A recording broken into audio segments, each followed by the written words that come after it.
সড়কে শৃঙ্খলা প্রতিষ্ঠায় এআই ভিত্তিক স্মার্ট ট্রাফিক ব্যবস্থা চালুর উদ্যোগ চসিকের।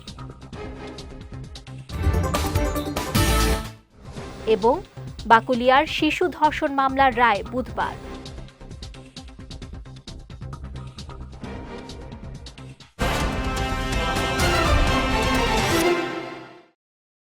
আসসালামু আলাইকুম। চট্টগ্রাম সংবাদে আমন্ত্রণ জানাচ্ছি আমি নুসরাত আহমেদ। শুনছিলেন শিরোনাম, এবারে বিস্তারিত। চট্টগ্রামের দীর্ঘদিনের যানজট সমস্যা নিরসন ও সড়কে শৃঙ্খলা ফেরাতে এআই ভিত্তিক স্মার্ট ট্রাফিক সিস্টেম চালুর উদ্যোগ নিয়েছে চট্টগ্রাম সিটি কর্পোরেশন। এ লক্ষ্যে 217 কোটি 33 লাখ টাকার একটি উন্নয়ন প্রকল্প প্রস্তাব প্রস্তুত করা হয়েছে বলে জানিয়েছেন চসিক মেয়র ডাক্তার শাহাদাত হোসেন। প্রকল্পের আওতায় নগরীর 56টি গুরুত্বপূর্ণ মোড় ও ব্যস্ত ট্রাফিক জোনে smart signal, traffic monitoring camera, number plate শনাক্তকরণ ব্যবস্থা এবং কেন্দ্রীয় নিয়ন্ত্রণ ব্যবস্থা সহ আধুনিক প্রযুক্তি স্থাপন করা হবে। এআই প্রযুক্তির মাধ্যমে ট্রাফিক আইন লঙ্ঘন স্বয়ংক্রিয়ভাবে শনাক্ত করা সম্ভব হবে বলে জানিয়েছে চসিক। এছাড়া প্রায় 445 কোটি টাকা ব্যয়ে 130 কিলোমিটার সড়কে সৌর বিদ্যুৎ চালিত এলইডি সড়কবাতি, ইলেকট্রনিক ডিসপ্লে বোর্ড ও সিসিটিভি ক্যামেরা স্থাপনের পরিকল্পনাও রয়েছে। এর মাধ্যমে নগর নিরাপত্তা জোরদারের পাশাপাশি অপরাধ ও দুর্ঘটনা দ্রুত শনাক্ত করা যাবে বলে আশা প্রকাশ করা হচ্ছে। মেয়র জানান, পুলিশ প্রশাসন, বিআরটিএ সহ সংশ্লিষ্ট সংস্থাগুলোর মতামত নিয়ে প্রকল্প দুটির চূড়ান্ত ডিপিপি প্রস্তুত করা হবে। বাস্তবায়ন হলে চট্টগ্রাম আরও আধুনিক, নিরাপদ ও প্রযুক্তি নির্ভর নগরীতে পরিণত হবে বলে তিনি আশাবাদ ব্যক্ত করেন। চট্টগ্রামের বাকুলিয়ায় 4 বছর বয়সী শিশুকে ধর্ষণের অভিযোগে দায়ের করা মামলার রায় ঘোষণা হবে আগামীকাল বুধবার। মঙ্গলবার যুক্তিতর্ক শেষে চট্টগ্রাম মহানগর শিশু সহিংসতা দমন ট্রাইব্যুনালের বিচারক সৈয়দা হাফসা ঝুমা রায়ের জন্য এই দিন ধার্য করেন। এ সময় এজলাসে মামলার একমাত্র আসামি মনির হোসেন আদালতে উপস্থিত ছিলেন। রাষ্ট্রপক্ষ জানিয়েছে, 18 জন সাক্ষীর সাক্ষ্য, চিকিৎসা প্রতিবেদন ও ডিএনএ পরীক্ষার তথ্যের ভিত্তিতে অভিযোগ প্রমাণে তারা সক্ষম হয়েছে।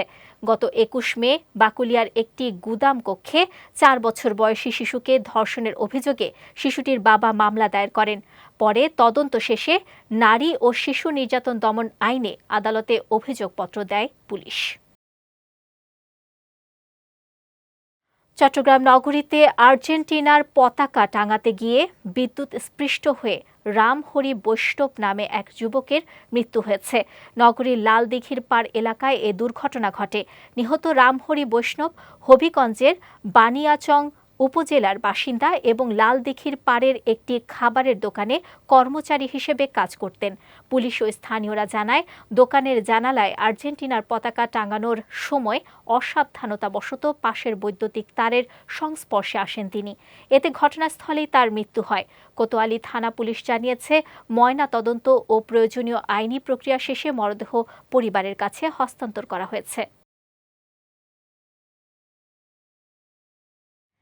দেশের জ্বালানি সরবরাহ স্বাভাবিক রাখতে সৌদি আরব থেকে 1 লাখ টনের বেশি অপরিশোধিত তেল নিয়ে চট্টগ্রাম বন্দরে আসছে ট্যাংকার জাহাজ এমটি নিনেমিয়া।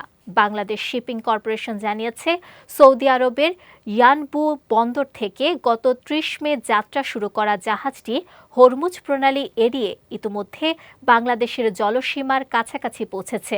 বুধবার এটি চট্টগ্রাম বন্দরের বহির্নোঙরে পৌঁছানোর কথা রয়েছে। 1,03,539 মেট্রিক টন ক্রুড অয়েল বহনকারী জাহাজটি আকারে বড় হওয়ায় বহির্নোঙর থেকেই ছোট ট্যাঙ্কারে তেল খালাস করা হবে। পরে তা স্টার্ন রিফাইনারিতে নেওয়া হবে পরিশোধনের জন্য। সংশ্লিষ্টরা বলছেন, নতুন এ চালান পৌঁছালে দেশে জ্বালানি তেলের সরবরাহ আরও স্থিতিশীল হবে এবং সংকটের আশঙ্কা থাকবে না। চট্টগ্রামে সহকারী প্রকৌশলী মাহাদি হাসানের উপর হামলার প্রতিবাদে মানববন্ধন ও প্রতিবাদ সমাবেশ করেছে প্রকৌশলীরা। সোমবার বিকেলে engineers institution Bangladesh IEB Chattogram কেন্দ্র এবং অ্যাসোসিয়েশন অফ ইঞ্জিনিয়ার্স বাংলাদেশ অ্যাব চট্টগ্রামের যৌথ উদ্যোগে এ কর্মসূচি অনুষ্ঠিত হয়। বক্তারা অভিযোগ করেন, কর্মক্ষেত্রে প্রকৌশলীদের নিরাপত্তা দিন দিন হুমকির মুখে পড়ছে। দায়িত্ব পালন করতে গিয়ে তাদের নানা ধরনের হয়রানি, ভয়ভীতি ও হামলার শিকার হতে হচ্ছে। তারা সহকারী প্রকৌশলী মাহাদি হাসানের উপর হামলার ঘটনায় জড়িতদের দ্রুত আইনের আওতায় এনে দৃষ্টান্তমূলক শাস্তির দাবি জানান।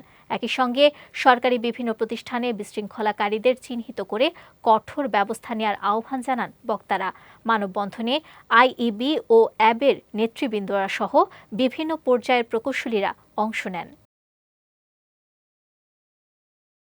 এবার চিকিৎসার জন্য মানুষ নয়, একটি কাককে চিকিৎসা করাতে নিয়ে গেলেন বাঁশখালী মডেল সরকারি প্রাথমিক বিদ্যালয়ের ৫ম শ্রেণীতে পড়ুয়া আহমদ উল্লাহ আবরার নামের এক স্কুল ছাত্র। গতকাল সকালে একটি অসুস্থ কাককে তিনি বাঁশখালী উপজেলা প্রাণী সম্পদ দপ্তর ও ভেটেরিনারি হাসপাতালে নিয়ে যায়। জানা যায়, কাকটি পড়ে গিয়ে আহত ও অসুস্থ হয়ে পড়েছিল। পরে আবরার কাকটিকে দেখে উপজেলা প্রাণী সম্পদ কর্মকর্তা ডাক্তার স্বপন নন্দীর কাছে নিয়ে গেলে ডাক্তার স্বপন নন্দী কাকটিকে বাঁশখালীর ডাক্তার জুলকার নাইন শাওনের কাছে রেফার্ড করেন। পরে কাকটিকে ব্যথানাশক এমাইনোভিট ও বি কমপ্লেক্স ইনজেকশন দিয়ে সুস্থ করা হয়। এই বিষয়ে বাঁশখালী উপজেলা প্রাণী সম্পদ সম্প্রসারণ কর্মকর্তা ডাক্তার জুলকার নাইন শাওন বলেন, কাকটিকে সাধ্যমতো চিকিৎসা দেওয়া হয়েছে। তবে এত অল্প বয়সে প্রাণীর প্রতি ভালোবাসা, সহমর্মিতা ও মানবিকতার যে দৃষ্টান্ত আহমদুল্লাহ আবরার স্থাপন করেছে তা সত্যি প্রশংসনীয়। রাউজান উপজেলায় প্রকাশ্য দিবালোকে গুলি করে রাঙ্গুনিয়া উপজেলা যুবদলের জ্যেষ্ঠ যুগ্ম আহ্বায়ক মাকসুদুল হক চৌধুরী মাসুদকে হত্যার ঘটনায় অবশেষে মামলা হয়েছে। গতরাতে নিহতের ভাই ও বেতাগী ইউনিয়ন পরিষদের সাবেক চেয়ারম্যান মোহাম্মদ পিয়ারুল হক চৌধুরী স্বপন বাদী হয়ে ১১ জনের নাম উল্লেখ এবং আরও ৭ থেকে ৮ জনকে অজ্ঞাতনামা আসামি করে মামলাটি দায়ের করেন। রাউজান থানার ভারপ্রাপ্ত কর্মকর্তা সাইফুল ইসলাম বলেন, সোমবার দিবাগত রাতে মাকসুদুল হক চৌধুরী মাসুদ হত্যার ঘটনায় মামলা করা হয়েছে।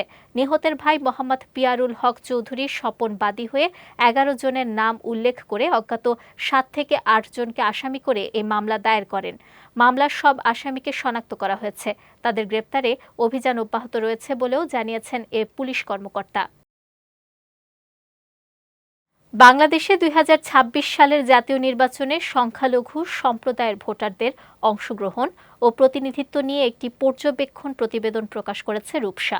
গতকাল বিকেলে চট্টগ্রাম নগরীর নিউ মার্কেট এলাকার এশিয়ান এসআর হোটেলের ৩য় তলায় আয়োজিত এক প্রেস ব্রিফিংয়ে বলা হয়, নির্বাচন সামগ্রিকভাবে শান্তিপূর্ণ হলেও সংখ্যালঘু ভোটারদের অংশগ্রহণ, রাজনৈতিক প্রতিনিধিত্ব এবং নিরাপদ ভোটাধিকার নিশ্চিত করতে এখনও কিছু চ্যালেঞ্জ রয়ে গেছে। প্রেস ব্রিফিংয়ে বক্তারা বলেন, ভোটার শিক্ষা কার্যক্রম জোরদার করা, অনলাইন ভোটার নিবন্ধন সহজ করা, সংখ্যালঘু ও নারীদের রাজনৈতিক অংশগ্রহণ বৃদ্ধি এবং নির্বাচনী অভিযোগ নিষ্পত্তির কার্যকর ব্যবস্থা গ্রহণের সুপারিশ করা হয়েছে। একই সঙ্গে নির্বাচন পরবর্তী নাগরিক সম্পৃক্ততা ও জবাবদিহিতা বৃদ্ধির উপরও গুরুত্ব আরোপ করেন বক্তারা। চট্টগ্রামে গ্রিন সিটি পরিবহন লিমিটেডের সভাপতি ও মেট্রোপলিটন সড়ক পরিবহন মালিক সমন্বয় পরিষদের সদস্য সচিব মোহাম্মদ রেজাউল খানের উপর হামলার প্রতিবাদে সভা অনুষ্ঠিত হয়েছে। নগরীর দেওয়ান হাটস্থ সালেহ বিল্ডিংয়ে গ্রিন সিটি পরিবহনের প্রধান কার্যালয়ে এ সভা অনুষ্ঠিত হয়। গ্রিন সিটি পরিবহনের কার্যনির্বাহী সভাপতি মোহাম্মদ সাদেকুর রহমান ভূঁইয়ার সভাপতিত্বে সভায় প্রধান অতিথি ছিলেন চট্টগ্রাম মেট্রোপলিটন পরিবহন মালিক গ্রুপের উপদেষ্টা একরামুল হক। প্রধান বক্তা ছিলেন বাংলাদেশ সড়ক পরিবহন শ্রমিক ফেডারেশনের সাধারণ সম্পাদক অলি আহমেদ। এছাড়া বিশেষ অতিথি ছিলেন যাত্রী সেবা বাস মালিক সমিতির সাধারণ সম্পাদক মোশাররফ হোসেন, গ্রিন সিটি পরিবহনের সাধারণ সম্পাদক মোহাম্মদ বদিউল আলম মজুমদার, সিনিয়র সহ-সভাপতি মোহাম্মদ ওমর ফারুক এবং চট্টগ্রাম জেলা বাস মিনিবাস মালিক সমিতির ভারপ্রাপ্ত সাধারণ সম্পাদক মোহাম্মদ খোরশেদ আলম। ২৫ বছর পূর্তির গৌরবোজ্জ্বল মাইলফলক স্পর্শ করল দেশের অন্যতম সামাজিক ও শিক্ষানুরাগী প্রতিষ্ঠান জেপি ফাউন্ডেশন। এ উপলক্ষে গতকাল বিকেলে চট্টগ্রামের হালিশহরের জেপি কনভেনশন হলে বর্ণাঢ্য অনুষ্ঠানের আয়োজন করা হয়।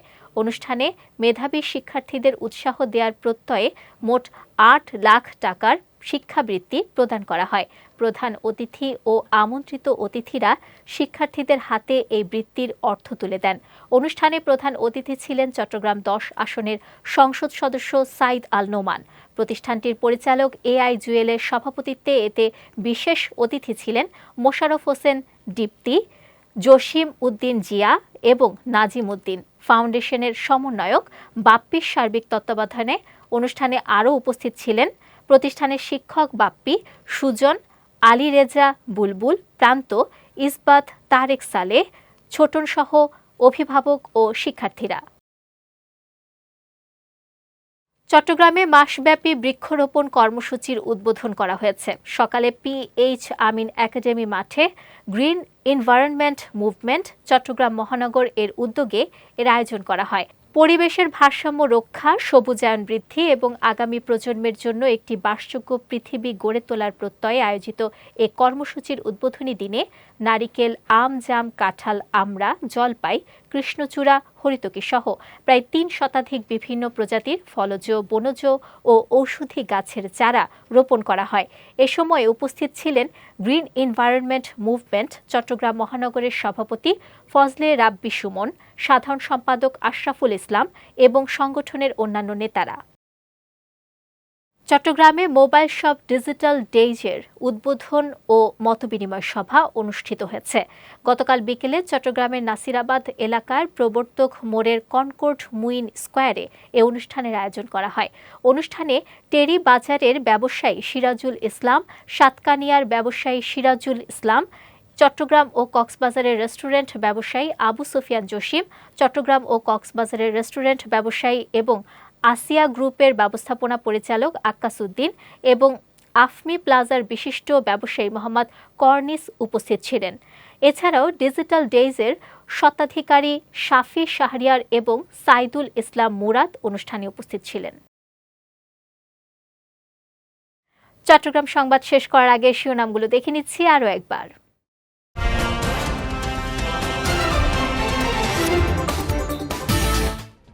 সড়কে শৃঙ্খলা প্রতিষ্ঠায় এআই ভিত্তিক স্মার্ট ট্রাফিক ব্যবস্থা চালুর উদ্যোগ চসিকের। এবং বাকুলিয়ার শিশু ধর্ষণ মামলার রায় বুধবার।